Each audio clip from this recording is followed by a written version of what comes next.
pada mi evo na pamet ili prizivam u sećanje jedan veoma više nego interesantan. Jedan slučaj kada sam još na samom početku svoga sveštenopastirskog delovanja na prostorima parohije Južno-Čikaške i Lensinške, a to je bilo tačno pre 34 godine, kada sam, videvši na spisku bolesnika koji su bili u jednoj bolnici koja je najbliža našoj crkvi, gde sam, tako reći, 3 ili 4 dana nedeljno svakodnevno bio, ili na poziv porodice obolelog, ili jednostavno sami smo mi, sveštenici, prepadnici svih hrišćanskih denominacija, imali pristup tim listama i čim bih video neko, ne samo srpsko, nego uopšte i slovensko prezime, ja bih odlazio da posetim te ljude, bez obzira da li sam ih poznavao ili ne. I videvši jedno i srpsko ime i prezime, a nepoznato mi je bilo, znači nije bio neko iz naše parohije, ja sam otišao da vidim tog čoveka. Verujte, on me čak nije ni pogleda udostojio. I njegov čitav stav tokom te moje prve, ali veoma kratke posete bio je: samo si mi ti još danas ovde trebao. Ja namerno tada nisam hteo da pročitam molitvu. On je jedva izustio i dobar dan. I onda sam naravno shvatio da se radi o čoveku koji je tada u to vreme, 90. godine, bio pripadnik one druge strane. Mi smo tada u to vreme imali taj nesrećni raskol i taj čovek, taj pacijent u toj bolnici je pripadao onoj drugoj strani. Bogu hvala, to je Božijom milošću i zaista velikim naporima i ogromnom ljubavlju i zahvaljujući neizmernom strpljenju blaženo počivšeg patrijarha Pavla, taj raskol je prevaziđen. Međutim, ja sam se rešio da i idućeg dana dođem kod tog čoveka. Ime mu je bilo Nikola. Drugog dana je već bio malo ljubazniji. Tada mi se javio i kao da se malo na nekom ljudskom nivou obradovao toj mojoj poseti. Ja namerno ni tada nisam hteo da pročitam molitvu. To sam učinio tek 3. dana. Znači 3 dana uzastopce. 3. dana, usuđujem se reći, Nikola se čak i obradovao kada me je video. Tada smo pročitali i molitvu Gospodnju, Oče naš, i molitvu za zdravlje. Blagoslovio sam ga i lepo smo proveli nekih 20 minuta u razgovoru. Kada sam došao 5. dan, 4. dan nisam stigao da odem, 5. dana Nikola već nije bio tamo, bio je otpušten iz bolnice. Posle 2 meseca ja ponovo dolazim i vidim na spisku Nikolino ime. Odlazim kod njega, vidim veoma primetnu promenu na njegovom licu, uopšte kako je izgledao. Nikola je imao rak. Ja sam imao prilike pre toga da razgovaram sa njegovim lekarom i u Americi, uopšte na zapadu, je bila prisutna i danas je, Bogu hvala, ta zaista tesna saradnja između lekara i sveštenika. Svih onih, dakle, koji se brinu o pacijentovom zdravlju. Znači o njegovoj psihofizičkoj snazi, o svemu onome što nas čini da smo ljudi. I na nivou tela, duše, ali i duha. Tako da sam ja znao od čega Nikola boluje. Imao je rak. I to već u poodmakloj fazi. Ne znam zašto, ali ja sam tog dana, znači posle ta 2 meseca, prva moja poseta u tom drugom talasu, moje prvo pitanje je bilo: Nikola, kada si se poslednji put ispovedio i pričestio? A on se onda ovako počešao po glavi pa rekao: moj oče, to je bilo onih davnih dana pre 50 i više godina. Nikola je tada bio u svojim poznim 50. godinama, kada me je majka vodila našoj crkvi još tamo dok smo u Bosni bili.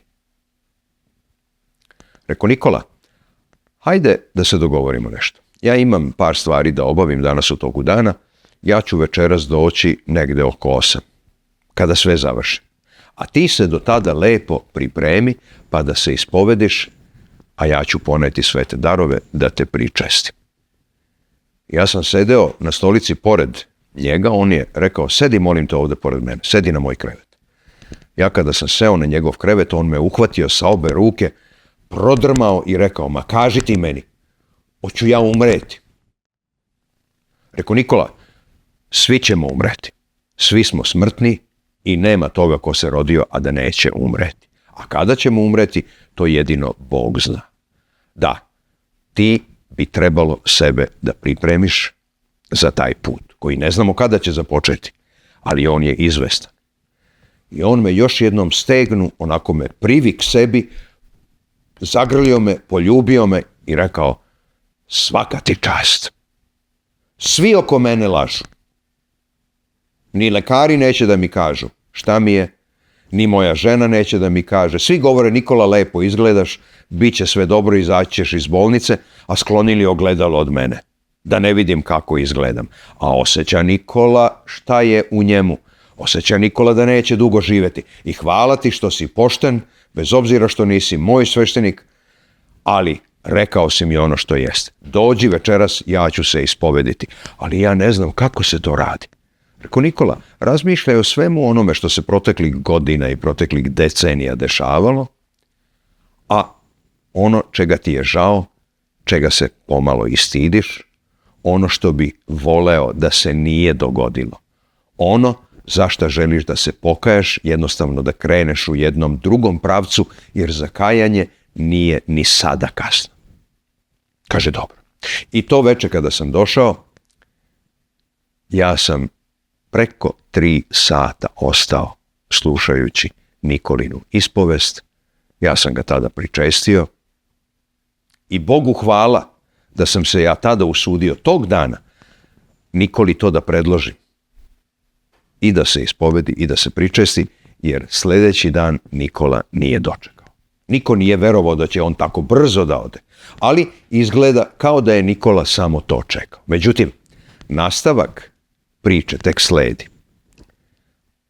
Posle nekoliko dana, naravno, bila je Nikolina sahrana i u tom međuvremenu ja sam čuo da Nikola baš nije bio mnogo omiljen ni u svom komšiluku, ni među poznanicima, da je vrlo često bio svadljive prirode, da je bio i ovakav i onakav. Na Opelu u crkvi je bilo možda tek nekih 15 ljudi. Nikola i njegova žena nisu imali dece, bliže rodbine nije bilo tu oko njih, neki poznanici, neki ljudi iz komšiluka, reda, radi i tako dalje. Ako sam ikome